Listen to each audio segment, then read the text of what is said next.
They ignored the warning. 4 minutes later, the strongest fleet in the galaxy became a debris field drifting through the void. 12 dreadnoughts, each one capable of cracking a planet in half, reduced to scattered atoms and burning metal. No survivors, no distress calls, just silence. This is the story of how 300 years of peace ended in 4 minutes of violence. This is the story of what happens when you forget that predators never stop being predators. They just learn to hide their teeth. And this is the story of Admiral Kira Thornfield, the woman who reminded the galaxy why humanity spent 10,000 years climbing to the top of Earth's food chain. 300 years of comfortable lies. The bridge of the Confederation dreadnought, Stellar Dominion, hummed with the quiet efficiency of a well-oiled machine. Holographic displays cast blue light across the faces of the crew representatives from 7 different species, all working in perfect harmony. Outside the reinforced viewing window, the Nexus sector stretched out in all directions, empty space dotted with distant stars, peaceful and boring. Admiral Kira Thornfield stood with her hands clasped behind her back, watching the stars with the patience of someone who had spent 35 years staring at the same view. She was 58 years old with steel gray hair pulled back in a regulation bun and eyes the color of winter ice. Her uniform bore the insignia of the combined fleet 12 dreadnoughts under her command, the most powerful military force the Galactic Confederation could field. For 3 months they had been patrolling this sector. 3 months of absolutely nothing happening. "Sensor sweep complete, Admiral," reported Lieutenant Marcus Webb from his station. "No anomalies detected. All quiet." "Again," Kira said, her voice carrying the flat tone of someone who had heard the same report 1,000 times. Behind her, Commander Garrett Vance shifted his weight. He was 35, ambitious, sharp-featured, with the restless energy of a man who believed his talents were being wasted on patrol duty. "Ma'am, if I may, we've been out here for 92 days without a single incident. The Nexus sector has been secure for decades. Perhaps Command might consider reassigning us to—" "They'll reassign us when they reassign us, Commander." Kira didn't turn around. "Until then, we maintain our patrol pattern. Routine keeps crews sharp. Boredom keeps them alive." Vance bit back whatever response he'd been forming. He'd served under Admiral Thornfield long enough to know that arguing was pointless. She was the Iron Lady of the Void, respected, feared, and absolutely inflexible when it came to discipline and protocol. What Vance didn't know, what none of them knew, was that Kira Thornfield understood boredom better than any of them could imagine. Because for the past 30 years, she'd been living the most elaborate deception in galactic history. The Galactic Confederation was 300 years old. 147 species had joined together in a great democratic union, pledging to settle disputes through dialogue and negotiation rather than violence. 3 centuries of peace. 3 centuries of prosperity. 3 centuries of comfortable certainty that civilization had evolved beyond the primitive need for war. Humanity had been part of that peace since the beginning. The human territories consisted of 12 star systems along the galactic rim frontier space, mostly agricultural colonies and trading posts. Quiet, unassuming, contributing their share of wheat and manufactured goods to the Confederation economy, but otherwise unremarkable. Human ships were gray and boxy, built for cargo hauling rather than combat. Human ambassadors spoke in soft tones about cooperation and mutual benefit. Human culture celebrated farmers and engineers and teachers, builders, not warriors. For 300 years, humanity had been the galaxy's most boring neighbor, and the galaxy had believed every word of it. "Admiral," Webb called out, pulling Kira from her thoughts. "We're receiving a priority transmission from Confederation Central Command." "Put it through." The holographic display shimmered, resolving into the face of Fleet Admiral Marcus Kane, a Centauran distinguished by his blue-tinted skin and the elaborate cranial ridges that denoted high rank in his species. His expression was troubled. "Admiral Thornfield, we have a developing situation. The Zarn Dominion has issued demands for tribute from 3 human border colonies, including New Harvest. They're claiming historical territorial rights to the sector and demanding immediate compliance or," he paused, "or military action." Kira's expression didn't change, but her hands tightened slightly behind her back. "New Harvest. Yes, I'm aware your daughter is stationed there. Lara, 32 years old, agricultural engineer. She'd inherited her mother's stubborn determination and her father's gentle optimism. She grew wheat on a colony world where nothing should have been able to grow, teaching farmers how to coax life from stubborn soil. She wrote letters every week about the children she mentored, about the community she was helping to build. She was everything good about humanity that Kira fought to protect." "What's the Council's response?" Kira asked, her voice still perfectly level. Fleet Admiral Kane's ridges darkened the Centauran equivalent of a grimace. The Council is voting on Article 12, military protection for threatened colonies. He hesitated. Early counts suggest the vote will fail. The bridge fell silent. Everyone understood what that meant. Article 12 was the Confederation's mutual defense clause, the promise that an attack on one member's territory was an attack on all. It was the foundation of their 300-year peace. It was supposed to be automatic. How can the vote fail? Vance demanded, stepping forward. The Zarn are threatening civilians. 40,000 people live on New Harvest alone. The Council can't just... The Council can do whatever the majority votes to do, Commander, Kane said wearily. Many representatives believe that military intervention risks escalating into a wider war. They're arguing that diplomatic pressure and economic sanctions are more appropriate. Diplomatic pressure, Kira repeated, and something in her tone made Vance take an involuntary step back. While 40,000 civilians wait to see if barbarians will respect strongly worded letters. Admiral, I understand your personal connection to... This isn't about my personal connection, Fleet Admiral. This is about whether the Confederation stands by its founding principles or whether those principles only apply when they're convenient. Kane's expression was pained. I'm sorry, Admiral. I truly am. But my hands are tied until the Council votes. Maintain your position in the Nexus sector. If the vote passes, you'll receive new orders immediately. The transmission ended. Kira stood perfectly still, staring at the blank holographic display. The bridge crew watched her nervously. They'd served under the Iron Lady long enough to know that stillness meant she was thinking. And when Admiral Kira Thornfield thought hard enough about something, the galaxy had a tendency to shift on its axis. Commander Vance, she said quietly, what's our current distance from New Harvest? 4 days at maximum burn, ma'am. And if we left now without authorization, Vance blinked. Ma'am, that would be a court-martial offense. Abandoning our patrol route without orders. I asked for a travel time, Commander. Not a legal opinion. 4 days, Admiral. Kira nodded slowly. Then she turned and walked toward her ready room. At the door, she paused. Continue standard patrol pattern. I'll be in my quarters. Do not disturb me unless the situation changes. The door hissed shut behind her. The provocation. 48 hours later, the vote came in. Article 12 failed. 89 votes against 58 in favor. The Confederation Council had decided that defending 3 human colonies wasn't worth the risk of war. Kira received the news alone in her ready room, reading the official transmission on her personal display. She read it 3 times, her face expressionless. Then she archived the message and sat in silence, hands folded on her desk. They'd voted from safe chambers on the capital world light years from any danger. They'd debated the philosophical implications of military force versus diplomatic engagement. They'd carefully weighed the political costs and benefits, and they'd decided that Lyra's life, that 40,000 lives, weren't worth defending. Kira's personal comm chimed. A priority message encrypted marked urgent. She opened it. The screen filled with Lyra's face, young, smiling with Kira's ice-blue eyes and her father's warm smile. She was standing in a wheat field, golden grain swaying behind her in the colony's artificial breeze. Hi, Mom, Lyra said, and Kira's chest tightened at how normal her daughter sounded. I know you're probably freaking out about the Zarn situation. Don't worry too much. Okay, we've got good people here. If anything happens, we've got shelters. The engineers say they can hold for weeks if necessary. Lyra glanced over her shoulder at the wheat field. I wanted you to see this. Remember how Dad always said nothing good grows from fear? Well, we got the hybrid strain to take root. This crop is going to feed 15,000 people this year. All those kids I've been teaching, they did this. They're building something beautiful out here, Mom. She looked back at the camera and her smile faded slightly. I know what you're thinking, that you should be here protecting them. That's always been your first instinct, protect everyone, even if it costs you everything. She shook her head gently. But you taught me something else too. You taught me that sometimes building is more important than fighting. So that's what I'm doing, building. Lyra stepped closer to the camera. I love you, Mom. Whatever happens, I'm proud to be your daughter, and I'm proud of what we're creating here. Tell Dad I'll write him soon. Love you both. The message ended. Kira sat in the darkness of her ready room, staring at the blank screen.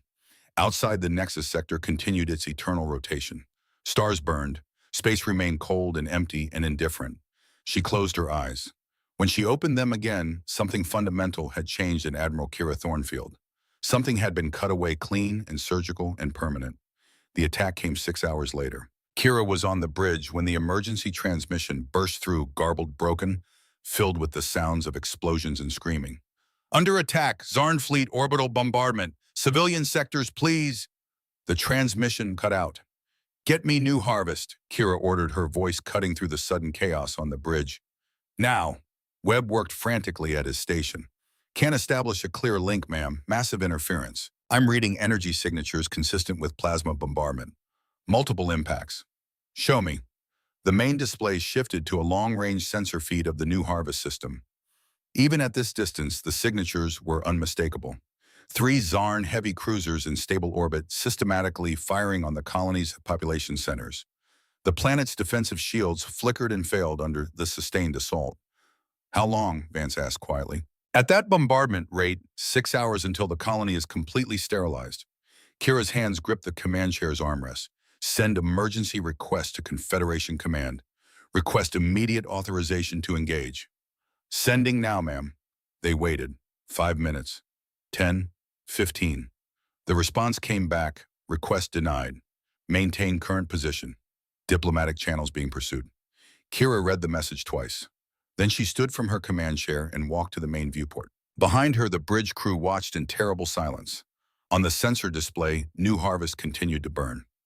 Ma'am, Webb said hesitantly, we're receiving another transmission from the colony. Audio only. It's badly degraded. Play it. Static filled the bridge. Then through the interference, a voice, young female, terrified, but trying to be brave. Mom, if you're listening, the sky is burning. The shelters didn't hold. They're burning the wheat fields. Everything we built. Lyra's voice broke. Tell Dad I love him. Tell him his hybrid wheat. It was beautiful, Mom. The children learned so much. We made something good here. Static. Silence. Nothing. Signal lost. Webb reported, his voice barely above a whisper. Kira stood at the viewport staring at the stars. Her reflection in the reinforced glass showed no expression. No tears. No rage. Just stillness. Behind her, Vance stepped forward. Admiral, we could reach New Harvest in 4 days. If we left now, we have our orders, Commander. Ma'am, your daughter is down there. I'm aware of my daughter's location. Kira turned and Vance actually stepped back at what he saw in her eyes. I'm also aware of our orders from Confederation Command. We will maintain our position in the Nexus sector. Is that understood? Yes, ma'am, Vance said quietly. Kira walked back to her ready room. At the door, she paused. I'll be in my quarters. Standard patrol pattern. Do not disturb me. The door closed. The bridge crew stood in uncomfortable silence, listening to the sounds of distant death crackling through their communications array.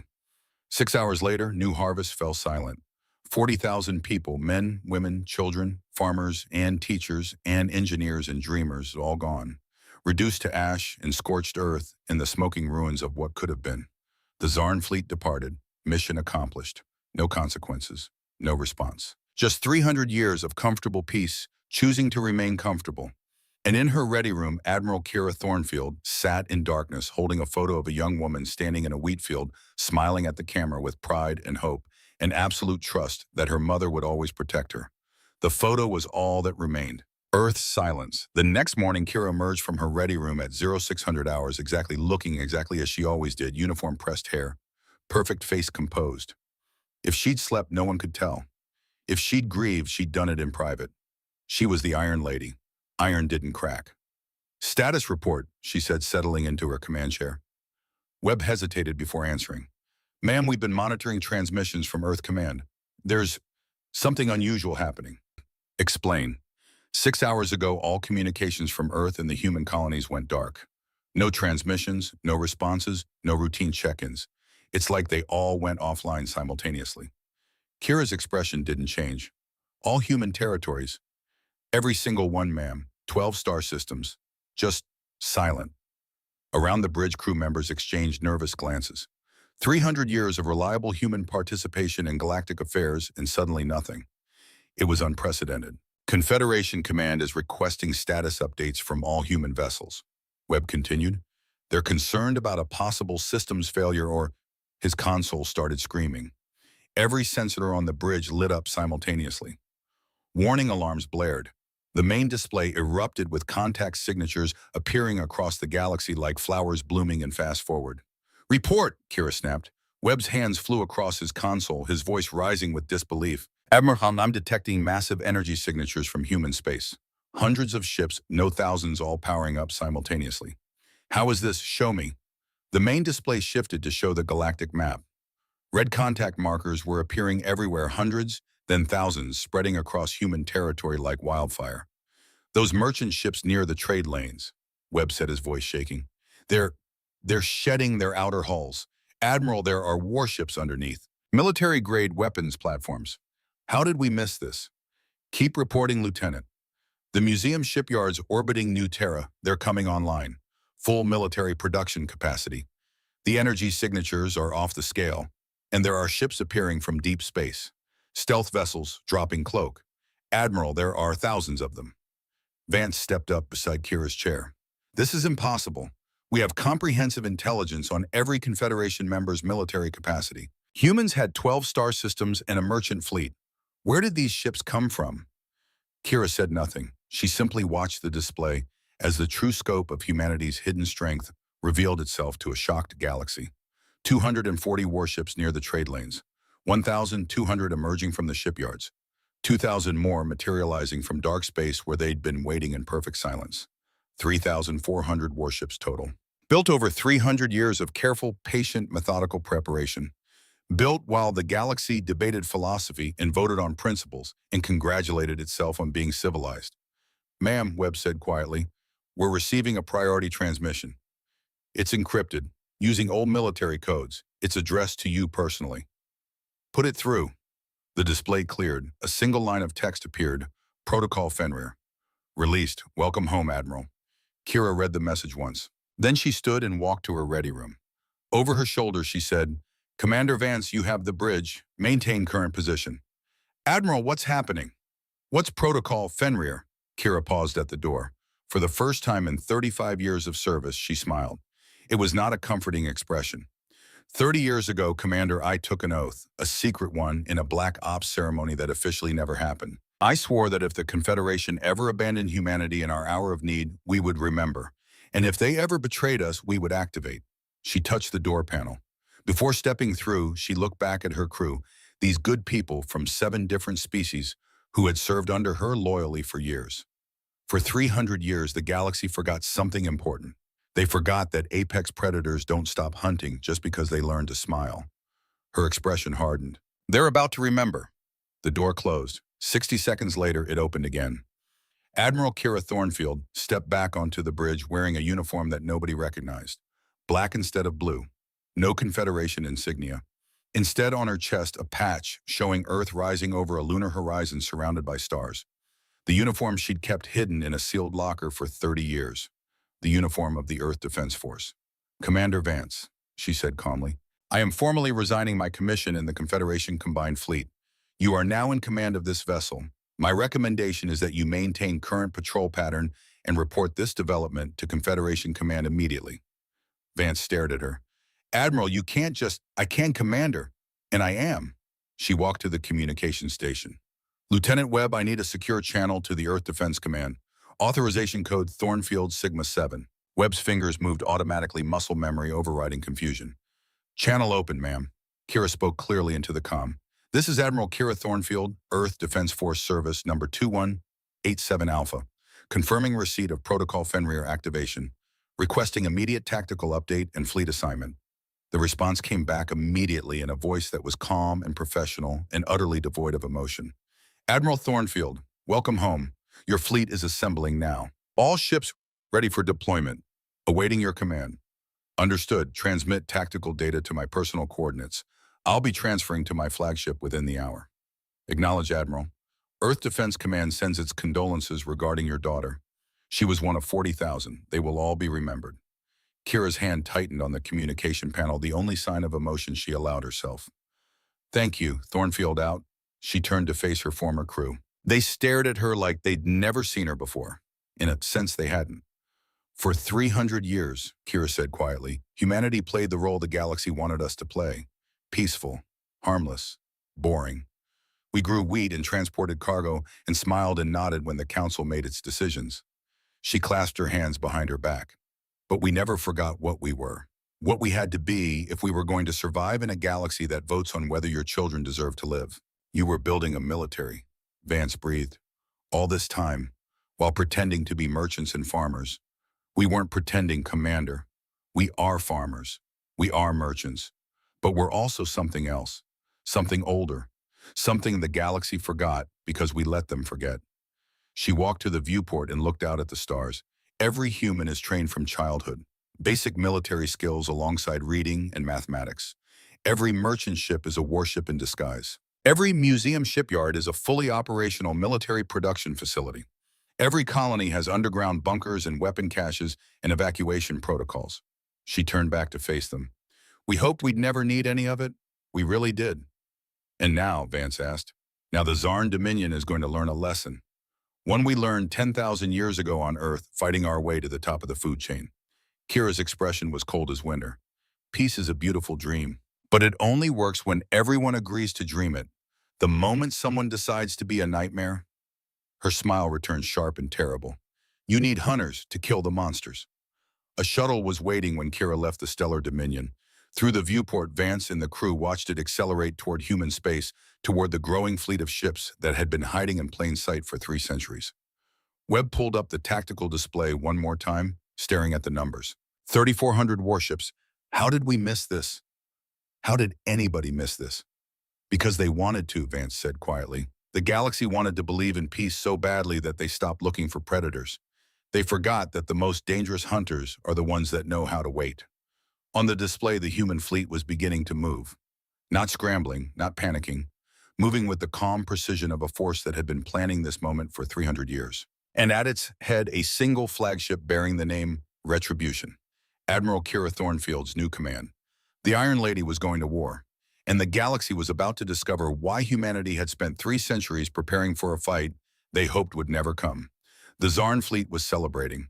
Commander Thrax stood on the bridge of his flagship, the Inevitable Conquest, watching the holographic recordings of New Harvest's destruction with deep satisfaction. 40,000 humans reduced to ash in 6 hours. Clean, efficient, a message delivered with absolute clarity. He was a Zarn 7 feet tall, covered in chitinous armor plates that reflected the bridge lights like polished obsidian. His species had evolved as apex predators on a death world where only the strong survived. The Zarn Dominion believed in one fundamental truth. Power was the only language that mattered. Sir, his tactical officer reported, all ships accounted for. 0 casualties. Supplies at 93%. The fleet is ready to return to home space. Thrak nodded, mandibles clicking in approval. Set course 4.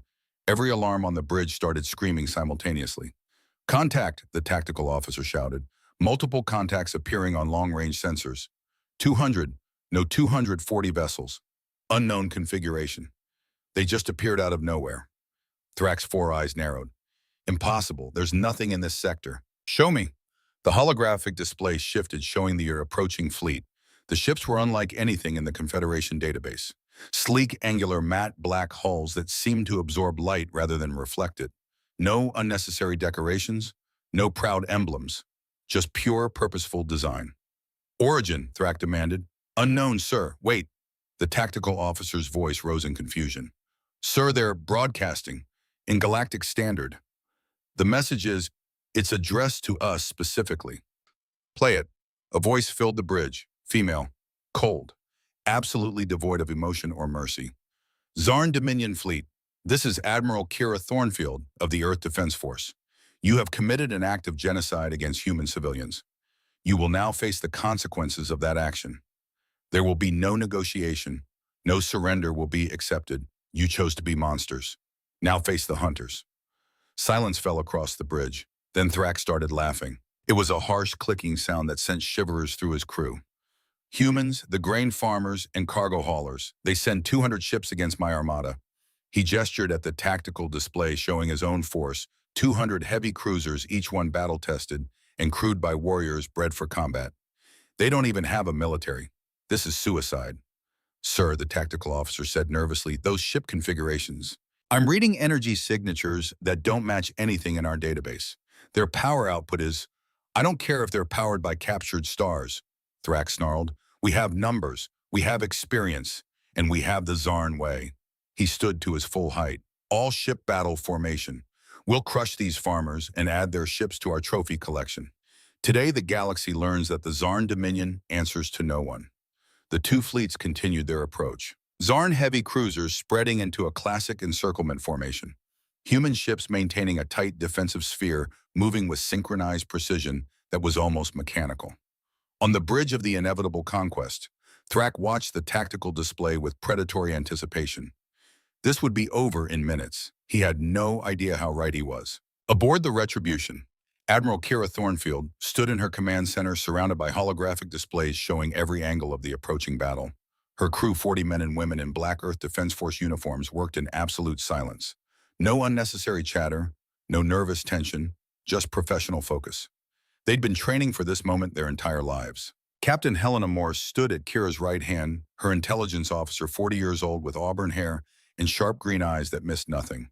She'd spent the last decade analyzing Zarn military doctrine, studying every battle they'd ever fought, learning to predict their movements before they made them. Analysis, Kira said quietly. Textbook Zarn encirclement, Helena replied. They're assuming we'll try to break through their weakest point. They've reinforced their flanks, left their center deliberately weak as a trap. The moment we commit to a breakthrough attempt, they'll collapse the formation and crush us. And if we were a conventional force, it would work. Kira's eyes never left the tactical display. Time to contact. 4 minutes, Admiral. Kira touched a control on her command panel. All ships, this is Thornfield. Execute Protocol Shepard. Single vessel forward. Everyone else holds position. Across the human fleet, one small ship detached from the formation and accelerated forward. It was tiny compared to the Zarn heavy cruisers, barely the size of a frigate, a quarter the mass of the enemy's smallest vessel. It looked like prey offering itself to predators. They're sending one ship. Thrak stared at the display in disbelief. One ship, is this a joke? His tactical officer was sweating despite the climate-controlled bridge. Sir, that single vessel's power output it's reading higher than our entire flagship. That shouldn't be possible. It's a sensor ghost, or a bluff? Thrak leaned forward. Send a squadron to intercept. Disable it. I want to see what kind of technology these farmers think they can threaten us with. 10 Zarn heavy cruisers broke formation, accelerating toward the lone human ship. Their weapon systems came online, targeting lasers, painting the small vessel with lethal precision. The human shell continued its approach utterly untroubled. Sir, the tactical officer said, voice shaking now, that ship is broadcasting. More threats. No, sir, it's a countdown. The voice that filled the Zarn bridge was artificial, synthesized, completely emotionless. It spoke in perfect galactic standard. Hostile contact confirmed. You have 30 seconds to withdraw from this engagement. Failure to comply will result in defensive action. This is your only warning. Thrak's mandibles clicked in amusement. They're warning us 10 against 1, and they're 20 seconds, the synthesized voice continued. Sir, recommend we pull back and fire a warning shot, Thrak ordered. Show them what Zarn weapons can do. The lead Zarn cruiser fired. A brilliant lance of blue energy, enough power to vaporize a small moon, streaked across the void and struck the human ship's shields. The energy beam touched the shield and simply ceased to exist. Not deflected, not absorbed, not scattered. It hit the shield and vanished as if it had never been fired at all, erased from reality at the moment of contact. On the Zarn bridge, every alarm started screaming. Impossible, Thrak breathed. 10 seconds, said the calm voice. All ships full bombardment, overwhelmed their shields. 9 Zarn heavy cruisers opened fire simultaneously, enough destructive force to crack a planet's crust. Energy beams and plasma bolts and kinetic projectiles all converging on one tiny ship. Every single shot vanished the instant it touched those impossible shields. 5 seconds. Fire everything, Thrak roared. 3 seconds. What are they? 1 second. The human ship fired once. The weapon that emerged from its bow was nothing like anything the Zarn had ever seen. It wasn't an energy beam. It wasn't a projectile. It was something else, a distortion in space itself, a tear in the fabric of reality that moved faster than light could travel. It struck the lead Zarn cruiser amidships. For a fraction of a second, nothing happened. The ship continued forward, seemingly undamaged. Then the crew realized they were looking at stars through what should have been solid hull. The front half of the cruiser was simply gone. Not destroyed, not vaporized, gone, erased, removed from existence with surgical precision, leaving a perfectly clean edge where metal and machinery ended and vacuum began. The remaining crew had exactly 3 seconds to scream before emergency bulkheads sealed and life support failed. The dead Hulk continued forward on momentum, alone a monument to what happened when you ignored a countdown. One ship destroyed, the synthesized voice announced. 8 vessels remaining. You have 5 seconds to begin withdrawal. Thrax stared at the tactical display, his 4 eyes wide with something he hadn't felt in 2 decades of military service. Fear. Fall back, he whispered. Sir, fall back all ships, emergency retreat. The 9 surviving Zarn cruisers tried to turn, tried to run, tried to escape. The human ship fired again. This time the weapon was different. Instead of erasing matter, it did something worse. The second Zarn cruiser began to glow from the inside its hull, becoming translucent like glass. Through the transparent metal, the crew could see their own ship's internal structure, could watch as their power core started to destabilize. The reactor went critical. The explosion was visible from 3 star systems away. When the light faded, there was nothing left but expanding gas and scattered atoms. 2 ships destroyed, the calm voice continued. 7 remaining. Withdrawal window expired, engaging defensive protocols. The human ship moved. It shouldn't have been able to accelerate that fast. Physics said it was impossible, but it shot forward like a bullet weaving between the panicking Zarn vessels with impossible precision. Every time it fired, a different weapon emerged. Different effect, different result, different nightmare. The third ship was hit by something that affected molecular bonds. The crew watched in horror as their hull began to unravel like thread being pulled from a sweater. Metal peeled away in long strips, exposing internal compartments to vacuum systems, failing in cascading sequence, until nothing remained but scattered debris. The fourth ship suffered a different fate. A weapon struck it that seemed to affect gravity itself. The entire vessel began to crumple, inward armor plates, folding like paper support beams, bending like plastic, the 1-kilometer-long cruiser compressed into a sphere barely 50 meters across. The crew died instantly, crushed beyond recognition, their ship transformed into a metallic tombstone. The fifth ship was hit by something that caused temporal distortion. The brand-new warship aged rapidly, decades passing in seconds. Hull plates, rusted and corroded systems failed from centuries of wear, until what had been a proud vessel became a derelict hulk that looked like it had been drifting for 1,000 years. 5 ships destroyed, the voice announced. 2 remaining. Capture protocols authorized. The 6th and 7th ships tried desperately to flee. Their engines burned at maximum power, every system pushed beyond safe limits in a desperate attempt to escape. The human ship released something, a pulse of energy that spread out in a sphere, touching both fleeing vessels simultaneously. Every system shut down. Not destroyed, not damaged, simply off. Engines stopped. Weapons powered down. Life support failed. Emergency lighting died. The ships became dead hulks drifting on momentum, their crews trapped in darkness, suffocating slowly in the silence. 2 ships disabled and captured. Enemy force neutralized. Total engagement time 4 minutes 17 seconds. Awaiting further orders.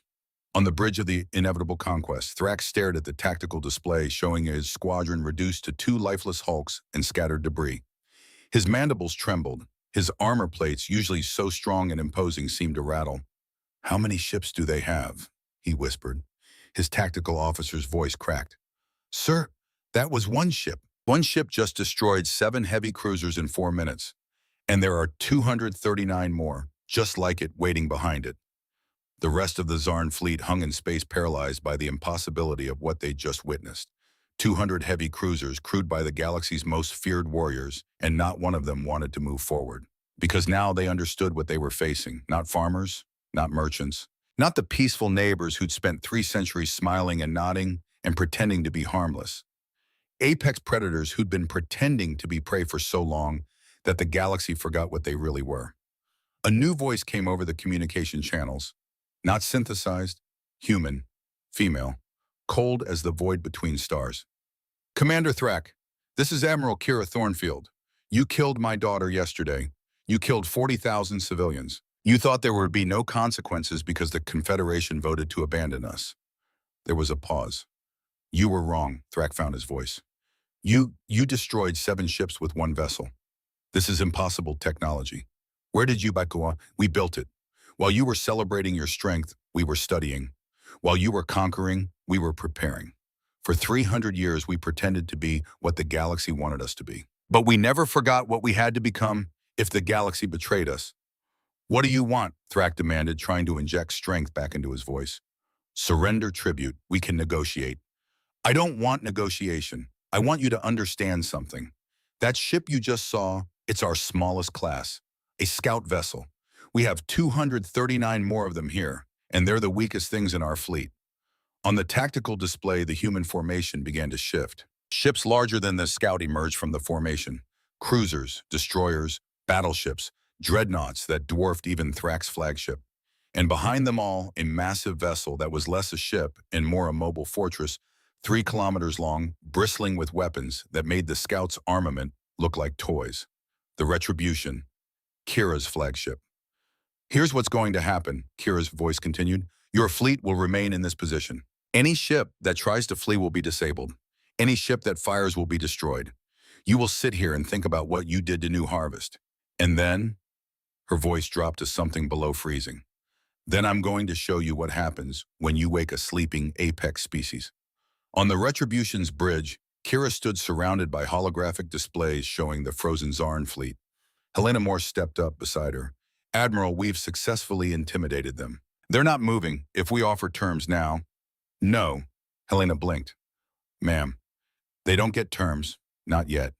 Kira's eyes remained fixed on the display on the ship markers representing the fleet that had burned her daughter alive. They need to understand something that the galaxy forgot. There's a cost to atrocity. A real cost. Not diplomatic protests, not economic sanctions. An actual tangible price paid in blood and steel. Admiral, with respect, we've already destroyed 7 ships. We've demonstrated overwhelming superiority. If we continue, if we stop now, this happens again to some other colony, some other daughter. Kira turned to face her intelligence officer.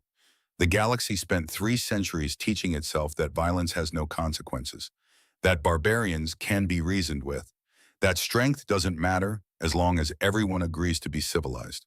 She looked back at the Zarn fleet. New Harvest proved that was a lie. Now we teach a different lesson. She touched her command panel.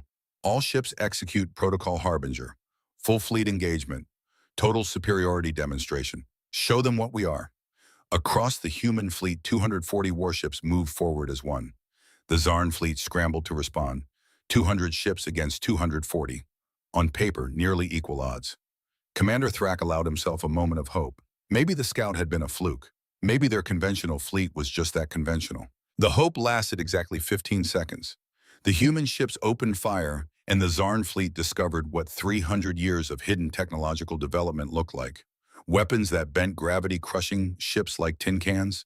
Energy beams that didn't just penetrate shields, but shut them down, leaving hulls naked to follow up strikes. Missiles that didn't travel through space, but teleported directly into enemy engine rooms, detonating from within. Electronic warfare systems that turned Zarn computers against their own ships, reprogramming weapons to fire on neighboring vessels. It wasn't a battle. It was a physics lecture delivered through applied violence. The Zarn fleet fought back with everything they had. Plasma cannons that could melt asteroids. Kinetic projectiles moving at relativistic speeds. Tactical nuclear warheads. The full arsenal of a species that had conquered 17 worlds through military might. Every single shot hit the human shields and vanished. Erased, deleted, removed from reality. The human ships didn't even slow down. Captain Morse watched the tactical display with professional detachment, calling out status reports in a steady voice. Enemy fleet attempting Delta Formation dispersal. Compensating. 70 ships destroyed. 90 ships destroyed. Enemy attempting emergency jump to Eftilon Somme. Jam their jump drives, Kira ordered. Jamming in effect. Enemy fleet locked in real space. 120 ships destroyed. Enemy force cohesion collapsing. On the Zarn side, panic was spreading like wildfire. Ships broke formation, fleeing in random directions. Some tried to surrender. Some tried to fight. Some simply powered down everything and drifted, hoping to be overlooked. None of it mattered. The human fleet moved through them like sharks through a school of fish. Precise, efficient, utterly without mercy. 150 ships destroyed or disabled, Morse reported. Enemy casualties approaching 90%. Admiral, they're broadcasting surrender signals. Continue operations. Ma'am. They didn't stop when Lyra surrendered. Kira's voice was flat. They wanted to teach humanity a lesson about power. We're returning the education. Morse swallowed hard but continued her report. 170 ships destroyed, 50 remaining, 40, 30. Thrax's flagship, the Inevitable Conquest, was one of the last ships still fighting. He stood on his bridge, surrounded by flames and dying crew members, mandibles clicking frantically as he tried to coordinate what remained of his fleet. Fall back to defensive formation, concentrate fire on their flagship. If we can take out their command ship. A human destroyer appeared directly in front of him. It hadn't flown there, it had simply appeared, teleportation technology that shouldn't exist, making it impossible to track or target. It fired once. The weapon hit the Inevitable Conquest bridge shields and did something impossible. The shields remained intact but became permeable to air. Atmosphere began screaming out through the solid energy barrier, pulling crew members toward the hull, suffocating them where they stood. Thrak watched his crew die, gasping for air that was being pulled into space through shields that should have protected them. The human destroyer moved on to its next target, leaving Thrak's flagship dying but intact, a calculated mercy that felt more like cruelty. 20 ships remaining, Morse called out. 15, 10. Then finally it was over. 10 Azarn ships remained. 10 out of 200. The survivors drifted in space powerless, their crews trapped inside waiting for the killing blow. It didn't come. Instead, Admiral Kira Thornfield's voice filled every communication channel, broadcasting to the survivors and beyond, knowing that the Confederation was monitoring everything.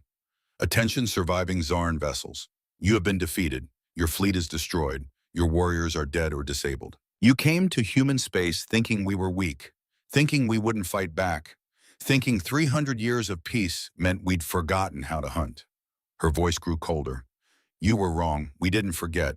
We just chose not to show you what we were capable of because showing it meant we'd have to use it. But you forced our hand. You killed 40,000 civilians. You burned my daughter alive. You gave us no choice.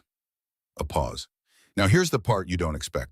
We're not going to kill you. We're going to let you survive.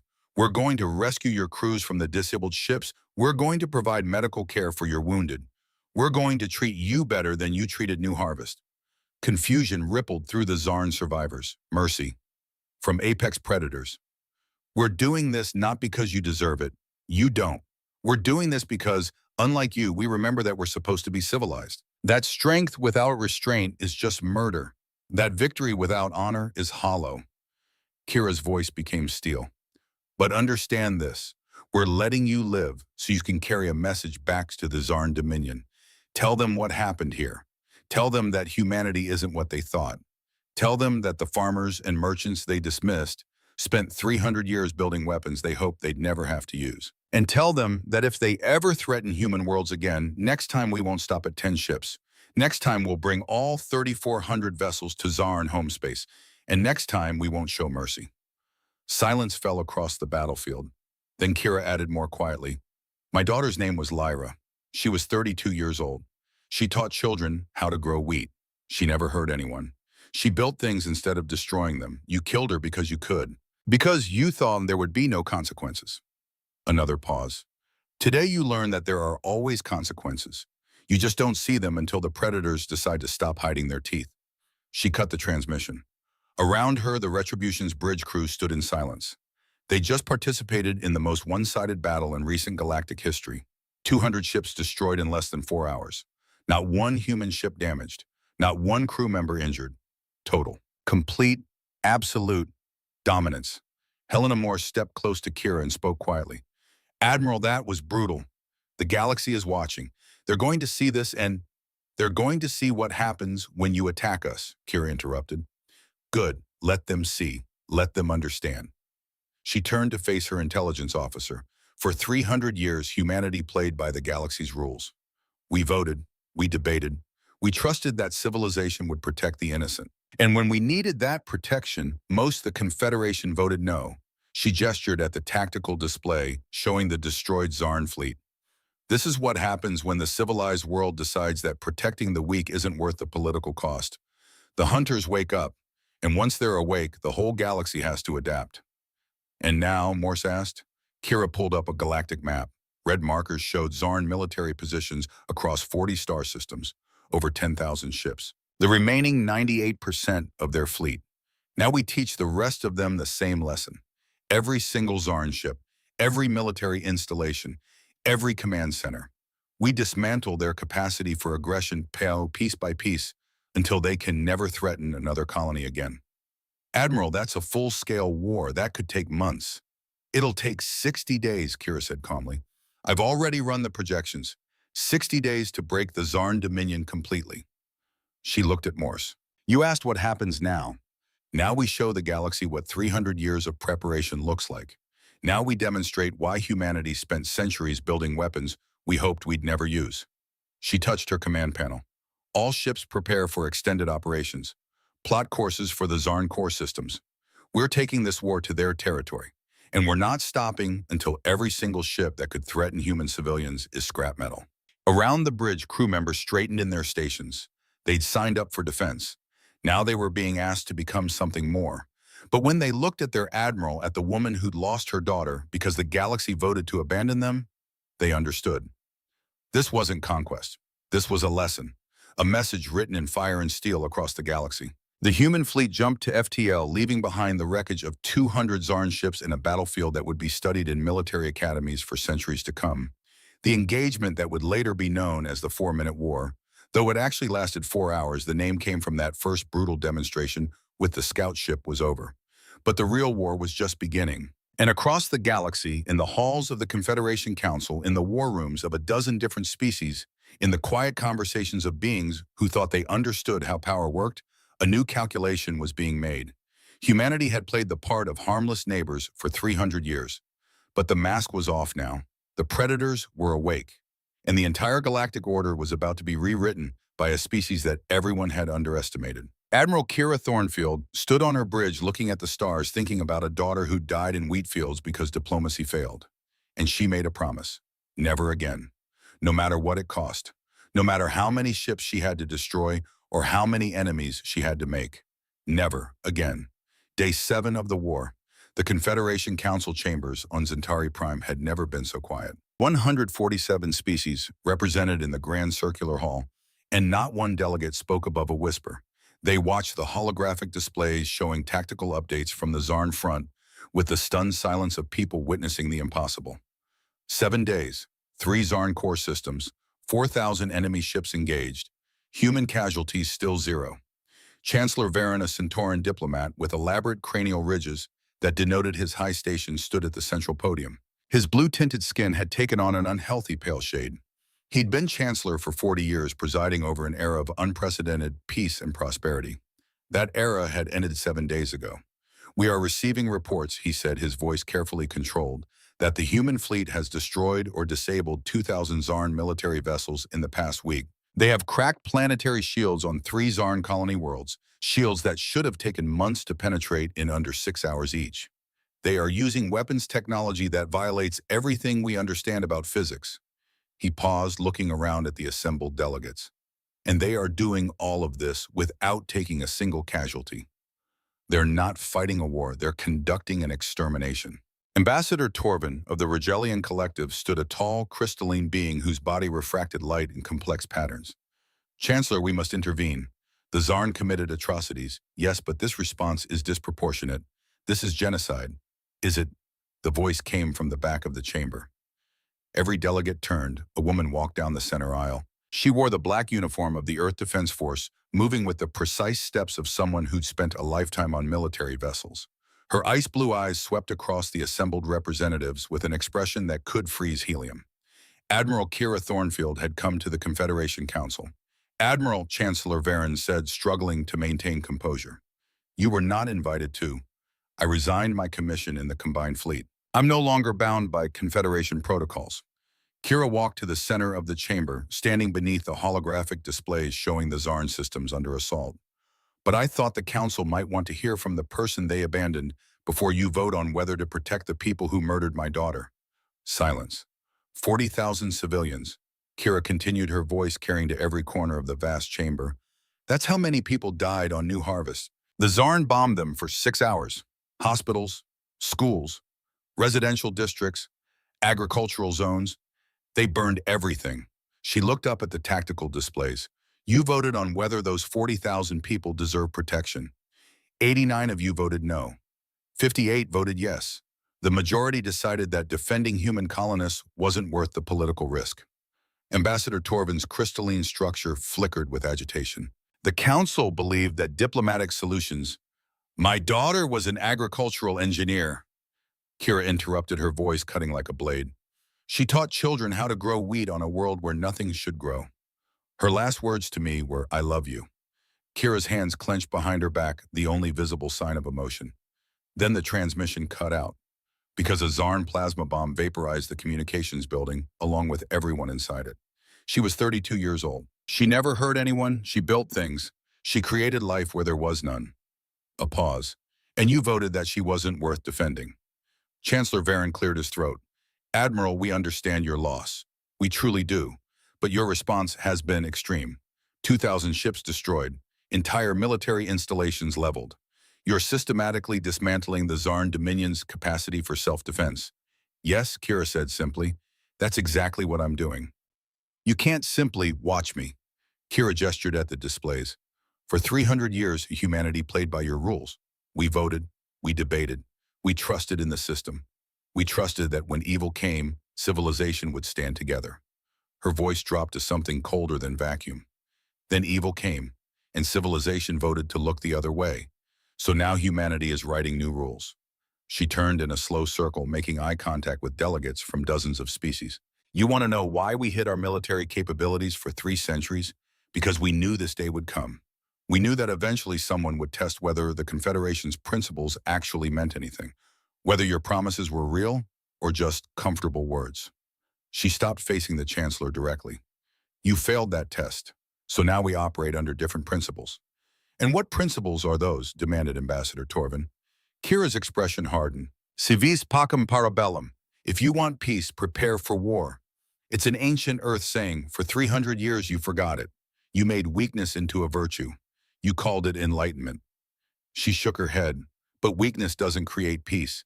It just invites predators to the door. And when the predators come, you need something stronger than diplomatic protests to stop them. So you become predators yourself, another delegate called out. We already were, Kira replied. We just learned to hide it because that's what you wanted. Because we believed in your dream of peace. Her expression hardened. But dreams end when you wake up. New Harvest was our wake-up call. Now the whole galaxy gets to see what humanity looks like when we stop hiding. Chancellor Varen raised his hands placatingly. Admiral, please. We acknowledge that the Council's response to the New Harvest situation was insufficient, but surely you can see that your current course of action is leading toward total war. The Zarn Dominion still has 8,000 ships. If you continue this campaign, 60 days, Kira interrupted. That's how long it will take to dismantle every Zarn military asset that could threaten civilian populations. Then we stop. She clasped her hands behind her back. You see, unlike the Zarn, we don't want conquest. We want security. Once they can't hurt anyone else, we'll help them rebuild. We'll establish trade agreements. We'll integrate them into a new security framework. A security framework you control, Ambassador Torvin accused. A security framework where your promises actually mean something, Kira countered. Where attacks on civilians have immediate and severe consequences. Where strength protects the weak instead of enabling the strong to prey on them. She looked around the chamber one last time. You had 300 years to build that framework. You failed. So humanity is building it now, with or without your approval. Day 15. Captain Helena Morse stood in the intelligence center aboard the Retribution, surrounded by holographic maps showing the progression of the war.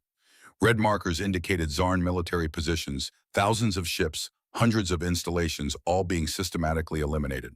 The door opened and Admiral Thornfield entered. Status report, Kira said, studying the maps. 5th and 6th fleets have secured the Tarnek system. Zarn defensive platforms destroyed, military shipyards disabled. Civilian infrastructure intact. Helena pulled up detailed statistics. Total enemy vessels destroyed or captured to date 4,200. And the civilians?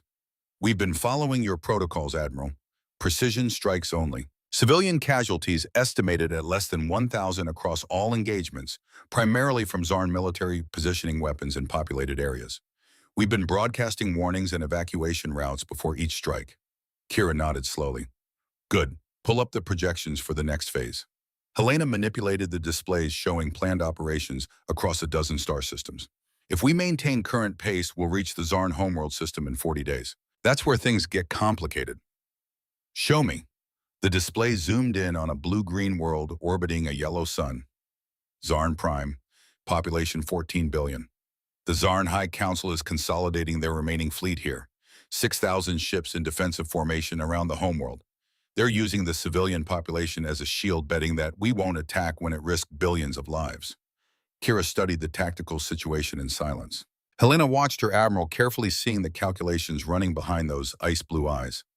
"They're right to bet that way," Kira said finally. "We're not going to massacre civilians to win a war. That would make us exactly what they thought we were. Then how do we proceed? We can't just leave them with 6,000 ships." "We don't." Kira touched a control, and a new set of schematics appeared. "We use Helios."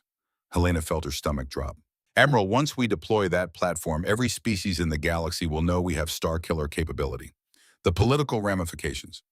"The galaxy needs to know," Kira interrupted. "They need to understand that we have the power to commit genocide and that we choose not to. That's the whole point." She pulled up the Helios schematics, a massive orbital platform 30 kilometers long, capable of destabilizing a star's fusion reactions. A weapon that could trigger supernovas. A weapon that could sterilize entire solar systems. A weapon humanity had built in secret over the past century, hoping never to use it. "We jump Helios into the Zarn Prime system," Kira said. "We give them 24 hours to surrender unconditionally. We broadcast our intentions to every species in the galaxy, and we wait. And if they don't surrender," Kira looked at her intelligence officer, "then I make the hardest decision of my life." Day 55. The Helios platform materialized at the edge of the Zarn Prime system in a flash of exotic radiation. It was enormous, an asteroid that had been hollowed out and transformed into the most devastating weapon ever constructed. Its surface bristled with emitters capable of projecting focused gravitic beams directly into a star's core. Every sensor in the system immediately detected it.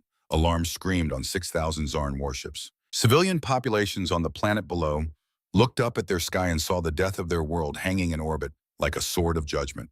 And Admiral Kira Thornfield began broadcasting. The transmission went out on every frequency, every communication channel. Every species across the galaxy received it simultaneously.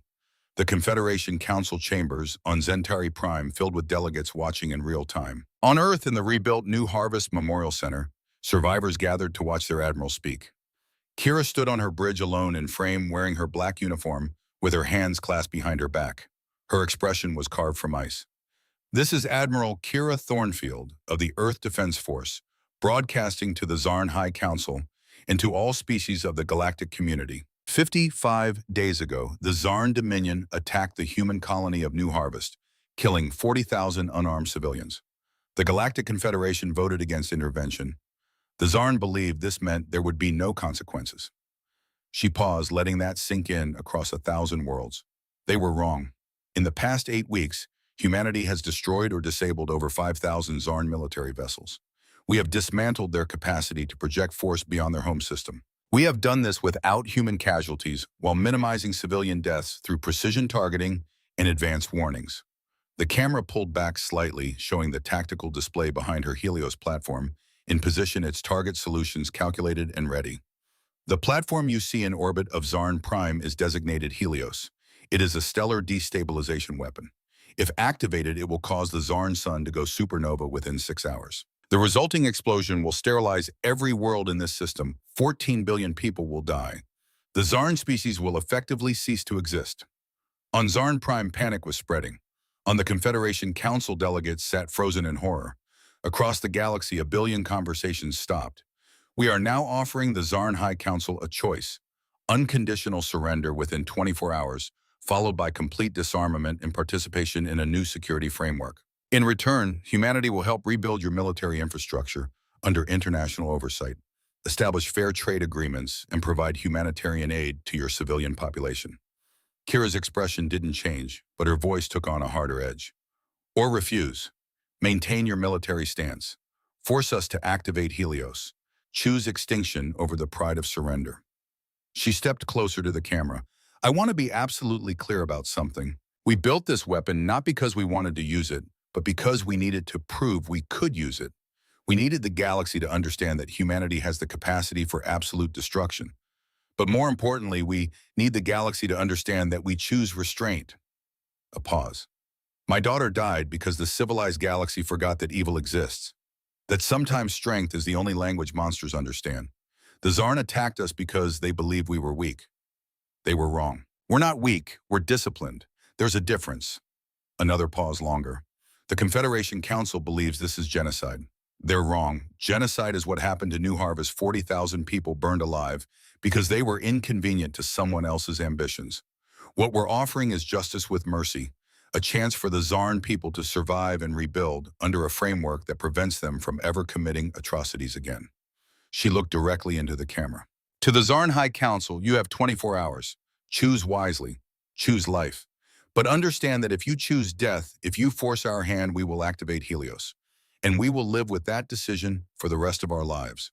We'll carry the weight of 14 billion deaths because sometimes the choice isn't between good and evil. Sometimes it's between terrible and worse. Her voice dropped to almost a whisper. Don't make me become a mass murderer to prove that mass murder has consequences. The transmission ended. Across the galaxy, silence reigned. Hour 16 of the countdown. Commander Garrett Vance entered Admiral Thornfield's ready room and found her standing at the viewport staring at the distant sun of Zarn Prime. A cup of coffee sat untouched on her desk. She hadn't slept in 36 hours. Admiral, Vance said quietly, the Council is calling for an immediate ceasefire. They're threatening sanctions against Earth if we proceed with Helios activation. Let them threaten. Kira didn't turn around. They had their chance to prevent this. Ma'am, if we actually activate that platform, we'll be responsible for the deaths of 14 billion people. That's not justice. I know what it is, Commander. Her voice was hollow. Do you think I don't know? Do you think I haven't been standing here calculating exactly how many children are on that planet? How many farmers and teachers and engineers who are just like Lyra, just trying to build something good? She finally turned to face him, and Vance was shocked by what he saw in her eyes. Not cold calculation, not military resolve, exhaustion, pain, the weight of a decision that could break anyone. I'm not a monster, Garrett. I don't want to kill 14 billion people. The thought makes me sick, but I need them to believe I will. I need the Zarn High Council to understand that we're serious, that attacking civilians has a cost so terrible that no one will ever risk it again. And if they call your bluff, Kira's expression hardened, then it's not a bluff. Vance felt ice in his veins. Admiral, do you know what Lyra's last words to me were? Kira interrupted. She said, I love you.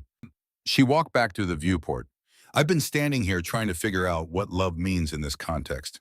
Does love mean I protect the galaxy from future atrocities, even if it costs 14 billion lives? Or does love mean I show mercy to people who showed none to my daughter? What's the answer? I don't know. She placed a hand against the viewport. But I have 8 more hours to figure it out. Hour 23, 57 minutes remaining. The Retribution's bridge was silent as a tomb. Every crew member at their station watching the countdown, watching the Zarn homeworld, waiting to see if their admiral would give the order that would make them all complicit in the largest massacre in galactic history. Helena Morse stood at her intelligence station monitoring communications from Zarn Prime. Admiral, we're intercepting civilian broadcasts from the planet's surface. Riots in major cities. Military attempting to maintain order. The civilian government is demanding the High Council surrender. They're begging us not to fire. Kira stood at her command station, hands on the console, watching the countdown. Any response from the High Council? Negative, ma'am. They're holding their position. 6,000 ships still in defensive formation. They're calling it a bluff. Status of Helios. Fully charged. Targeting solutions locked. Gravitic emitters ready. We can fire on your command, Admiral. The bridge crew waited. Some prayed. Some simply stared at their stations, unable to watch. They'd signed up to defend humanity. Now they were being asked to commit genocide. 45 minutes remaining. Admiral, Vance said quietly, we could use a warning shot. Demonstrate the platform's capability without actually destroying the sun. No. Kira's voice was flat. If we fire for effect. Anything less undermines the entire point. They need to believe we'll do it. 30 minutes remaining. A new transmission came through. Helena's hands flew across her console. Admiral, we're receiving a priority communication from Earth. It's Fleet Admiral Kane from the Confederation Council chambers. Put him through. The holographic display showed the Centauran Fleet Admiral, his blue skin pale with stress. Behind him, the Confederation Council chambers were in chaos, delegates shouting, arguing, some openly weeping. Admiral Thornfield, Kane said, his voice strained, The Council is prepared to authorize military intervention on behalf of New Harvest. Retroactively, we'll formally condemn the Zarn action and provide full reparations. We'll reaffirm Article 12. Just please don't fire that weapon. You're 60 days too late, Fleet Admiral. We made a mistake, we acknowledge that, but committing genocide won't correct it. I agree, Kira said, and Kane stopped mid-sentence. Genocide doesn't correct anything. It just creates more tragedy on top of tragedy. That's why I really hope the Zarn High Council surrenders in the next 28 minutes. And if they don't, Kane whispered. Kira looked directly into the camera. Then I'll have to decide whether proving a point is worth 14 billion lives. She cut the transmission. 20 minutes remaining. Admiral, Helena called out, Zarn military channels are going crazy. Their fleet commanders are arguing with the High Council. Some ships are breaking formation. They're refusing orders to maintain position. They're running. How many? 200 ships. No, 300. They're scattering. Kira watched the tactical display as the Zarn defensive formation began to crumble. Not from external pressure, from internal collapse. Fear doing what weapons couldn't. 15 minutes remaining. Admiral, Helena's voice rose with excitement. We're receiving a transmission from Zarn Prime. It's the civilian government. They're broadcasting a surrender announcement. They're overriding the High Council. The civilian population is storming the council chambers. The main display shifted to show images from Zarn Prime. Massive crowds surrounding government buildings. Military forces standing down, refusing to fire on their own people. And in the council chambers, members of the High Council being forcibly removed by their own security forces. 10 minutes remaining. A new voice came over the communications channel. Older, female, speaking Galactic Standard with a heavy Zarn accent. This is Premier Vakra of the Zarn civilian government. We are surrendering unconditionally to the Earth Defense Force. The military High Council has been removed from power. We accept your terms, all terms. We beg you not to activate the stellar weapon. Please, we have children here. We have, her voice broke. We have daughters too. Kira closed her eyes. When she opened them, they were wet. Helios, she said quietly. Stand down. Power down all emitters. Maintain position, but disable firing capability. Around the bridge, crew members sagged with relief. Some wept openly. Helena Morse put a hand over her mouth, fighting back tears of her own. Open a channel, Kira ordered. All frequencies. Galaxy-wide broadcast. Channel open, Admiral. Kira straightened, composing herself. When she spoke, her voice was clear and steady. This is Admiral Kira Thornfield to all Zarn people and to the galactic community. The Zarn civilian government has surrendered unconditionally. I am accepting that surrender. Helios platform is standing down. No weapon will be fired. No star will die today. She paused.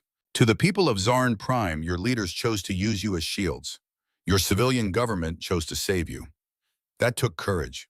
More courage than hiding behind your citizens while sending ships to murder mine. Another pause. I lost my daughter 60 days ago. She was building something beautiful, teaching children to grow food, creating life from barren soil. The Zarn military destroyed that. But I won't destroy 14 billion lives in return. Because if I did, I'd be no better than the people who killed her. She looked directly into the camera. Here's what happens now. The Zarn military will be completely disarmed. Every ship, every weapon, every military installation. You will participate in building a new security framework, one where our promises actually mean something. Where attacks on civilians result in immediate intervention. Where strength protects the weak instead of preying on them. In return, humanity will help you rebuild. We'll establish fair trade agreements. We'll provide humanitarian aid. We'll help transition your economy from military dominance to peaceful cooperation. Your children will grow up in a galaxy where they don't have to fear being burned alive because someone decided their lives weren't worth defending. Kira's voice softened. We built Helios to prove we could.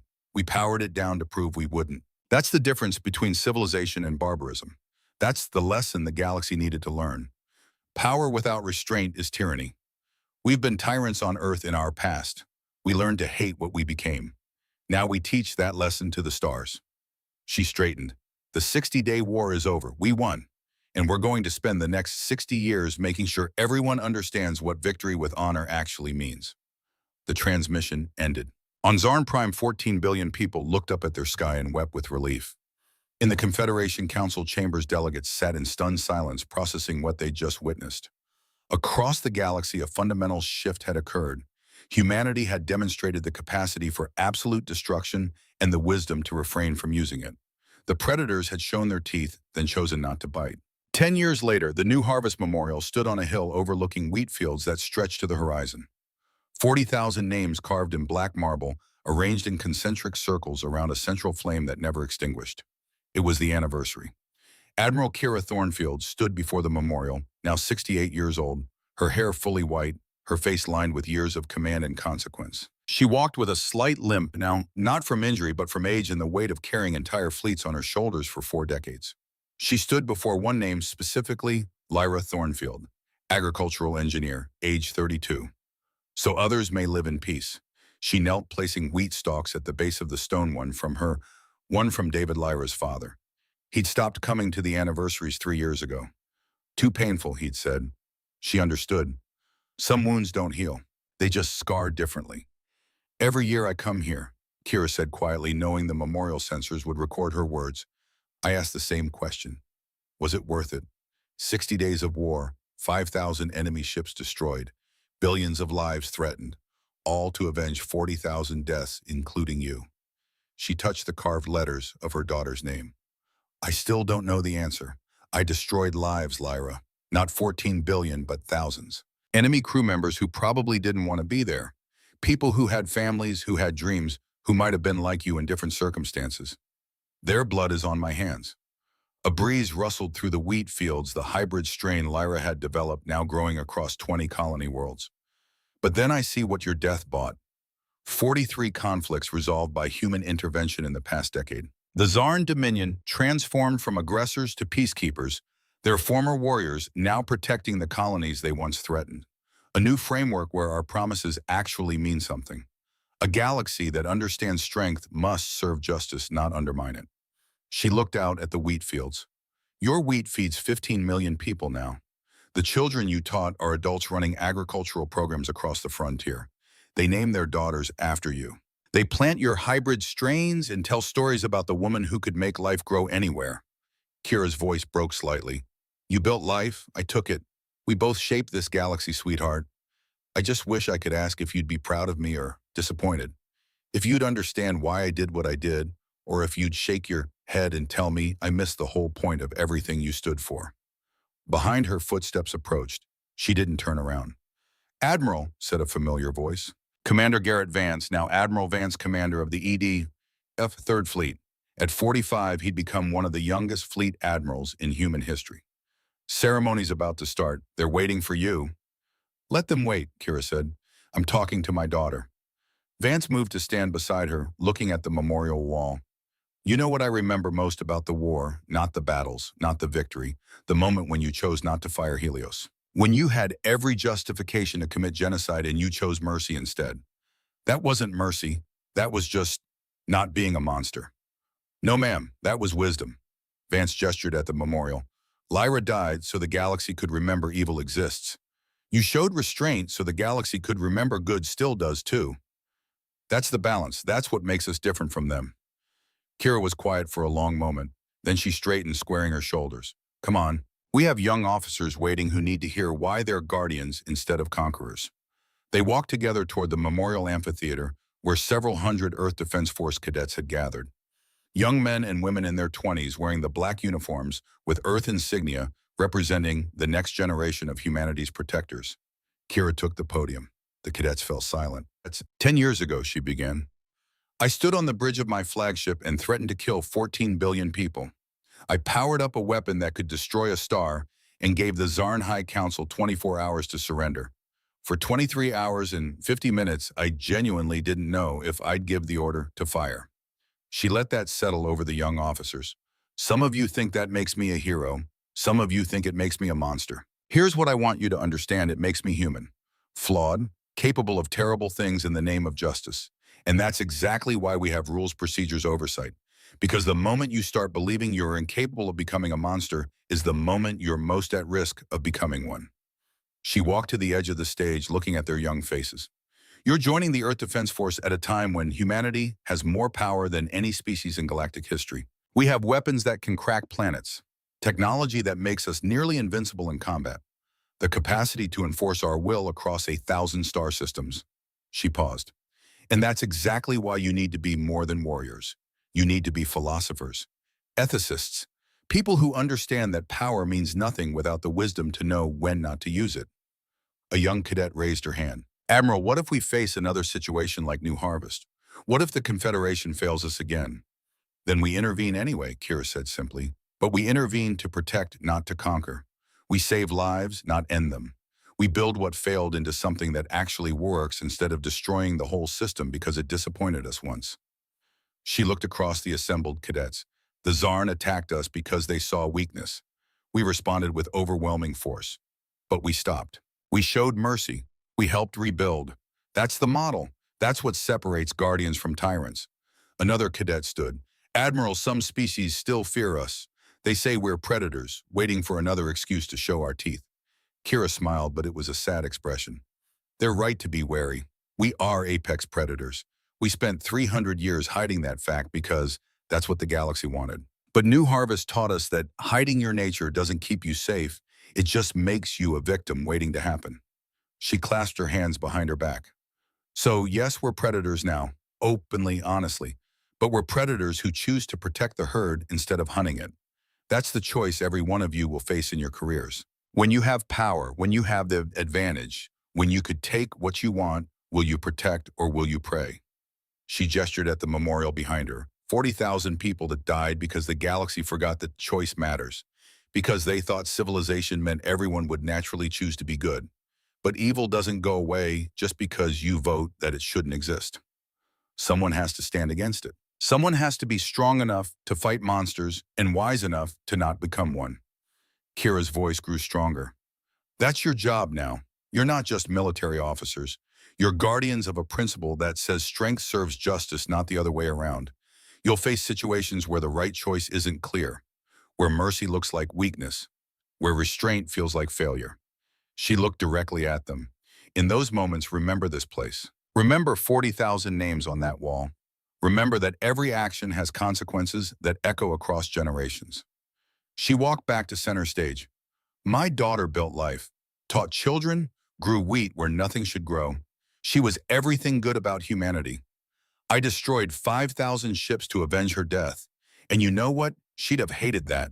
She'd have wanted me to show mercy, to build instead of burn, to prove that strength can create rather than destroy. Kira's eyes swept across the young faces. I made my choices. Now you'll make yours. Just remember, we're not feared because we're strong. Plenty of species are strong. We're feared because we're strong and restrained, because we built weapons that could sterilize galaxies and then chose not to use them. That combination of power and wisdom, that's what changed everything. She straightened to attention. You're dismissed to visit the memorial. Read the names. Think about what they died for. And when you take your posts on ships and stations across this galaxy, carry those names with you. They're the answer to every difficult question you'll face. Is this action worthy of their sacrifice? Would I dishonor their memory by choosing wrong here? The cadets stood saluting. Kira returned the salute, then watched them disperse across the memorial grounds, reading names, touching the carved stone, learning the cost of the peace they'd inherited. Admiral Vance approached again. That was quite a speech, ma'am.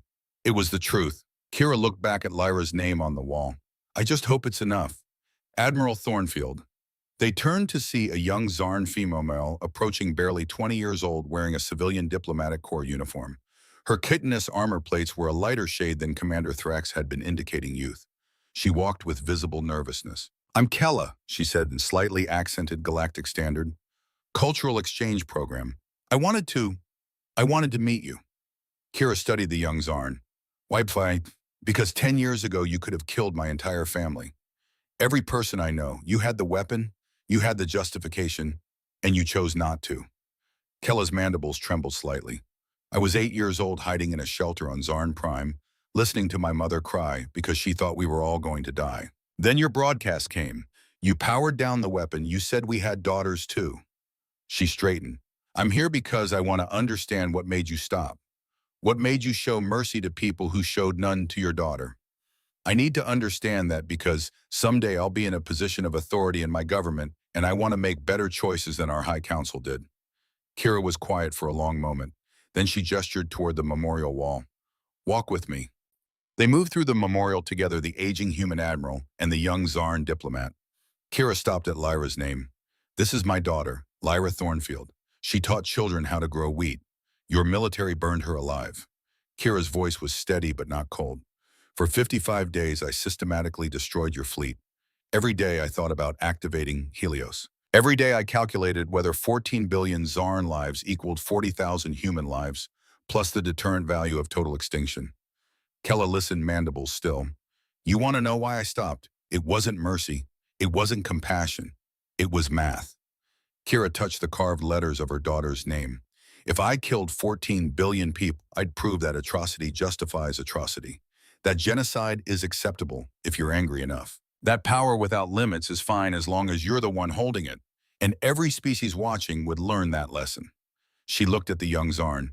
But if I built the most devastating weapon imaginable and then chose not to use it, if I showed that strength can be restrained, that justice doesn't require matching evil with evil, then maybe, just maybe, the next time someone faces that choice, they remember. They choose restraint. They prove that civilization means something. So you spared us to teach a lesson, Kella said quietly. I spared you because killing you would make me exactly what I was fighting against. Kira turned to face her fully. Your High Council saw humans as weak because we built wheat instead of warships. My daughter died because they saw kindness as vulnerability. If I responded by exterminating your species, I'd prove they were right. That kindness is weakness. That only monsters survive. She looked back at the memorial. I needed to prove this opposite, that you can be strong enough to destroy anyone and wise enough not to. That mercy isn't weakness, it's strength under control. That's the only way this galaxy survives. Not by eliminating every threat, but by teaching every threat and that there's a better way. Kella was silent for a long moment. Then she bowed deeply, a gesture of profound respect in Zarn culture. Your daughter would be proud of you, Admiral. Kira's eyes glistened, but no tears fell. I hope you're right. I really do. 3 months later, the galaxy had changed. 43 conflicts resolved by human intervention. 17 species had requested human protection treaties. The Confederation had reorganized around a new framework, one with enforcement mechanisms and human oversight. Trade had quadrupled between former enemies. Zarn children attended human universities. Human agricultural techniques fed billions across 12 species worlds. It wasn't perfect. Some species still feared humanity's power. But fear with respect was better than contempt without consequences. The predators were guardians now, and the herd was learning to sleep easier. The Retribution floated in orbit around Earth, humanity's homeworld. Aboard the ship, Admiral Kira Thornfield stood in her ready room reviewing a proposal on her datapad. The door chimed. Come, Admiral Vance entered carrying a priority message tablet. Ma'am, you need to see this. It's from the frontier, the Kolvax sector. Kira took the tablet, reading quickly. Her expression hardened. Raiders. Yes, ma'am. Attacking an independent colony. 2,000 civilians. The colony's not part of the Confederation. They're outside protected space. No treaty coverage. And they're requesting help anyway. Yes, ma'am. They know our reputation. They're asking if humanity will intervene, even without treaty obligations. Kira set down the tablet and walked to her viewport, looking at Earth below the blue-green world, where humanity had spent 10,000 years learning to be apex predators, then 10,000 more learning to be civilized. What's the fleet status? 5th and 7th, ready to deploy. We could be there in 6 hours. She turned to face him. Admiral Vance, you've learned everything I can teach you about command, but there's one lesson left. She clasped her hands behind her back.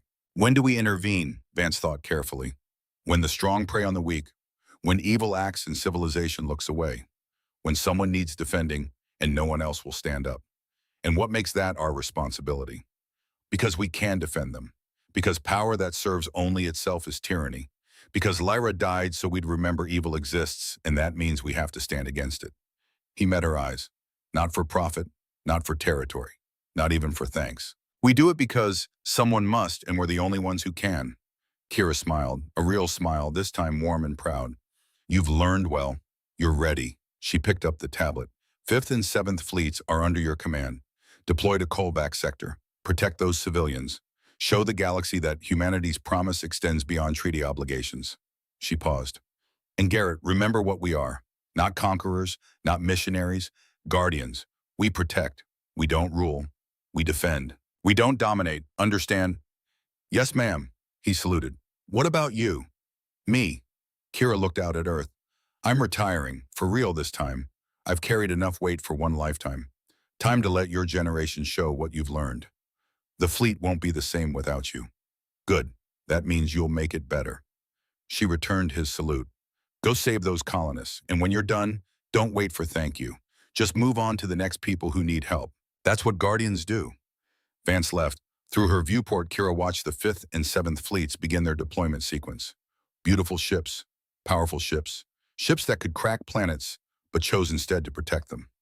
Her personal comm chimed, a message from the rebuilt New Harvest colony. She opened it. A video played children in a wheat field laughing and running through golden grain that reached over their heads. Lyra's hybrid strain growing strong and healthy. One little girl, maybe 8 years old, looked directly at the camera.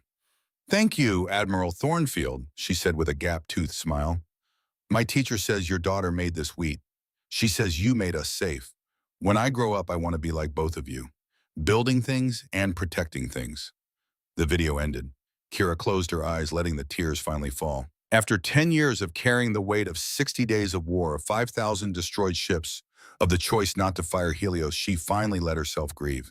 And for the first time since New Harvest burned, she felt something other than guilt. Peace. Not the false peace of 300 years of comfortable lies. Real peace. Earned peace. The peace that comes from knowing you had the power to be a monster and chose to be human instead. She opened her comm channel one last time. This is Admiral Kira Thornfield to all Earth Defense Force vessels. I'm officially retiring effective immediately. Command transfers to Fleet Admiral Garrett Vance and the next generation of officers. You've inherited a galaxy that respects strength and fears our capacity for violence. Your job is to teach them to respect our capacity for restraint even more. She paused, looking at Earth below. We're not perfect. We make mistakes. We carry the weight of terrible choices. But we're guardians now, not because someone asked us to be, not because treaties obligate us, but because when we look in the mirror, we need to see people worthy of the sacrifices made to get us here. 40,000 people died so we'd remember that evil exists. 5,000 more died so we'd remember that evil has consequences. 14 billion lived because we remembered that mercy matters more than revenge. Remember all of it, the good and the bad, the victories and the pods. Remember what we're capable of, both the terrible and the beautiful. And when you face your own impossible choices, remember that the hardest decisions are the ones that define whether we're civilized or just clever monsters with better weapons. This is Admiral Kira Thornfield signing off. Fair winds and following seas to all of you. May you never have to make the choices I made.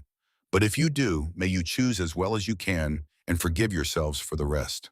She closed the channel. Outside her windows, the 5th and 7th fleets jumped to FTL, racing to protect colonists they'd never met, asking nothing in return except the knowledge that they'd done what was right. The predators were awake. The galaxy knew their teeth. But more importantly, the galaxy knew their restraint. And that choice between what we can do and what we should do was the gift that Lyra Thornfield's death had purchased. A lesson written in fire and steel and mercy across the stars. A lesson that would echo through generations. The choice that separates civilization from chaos. Guardians from tyrants. Humans from monsters. Real strength isn't the ability to destroy everything. It's the wisdom to know when not to.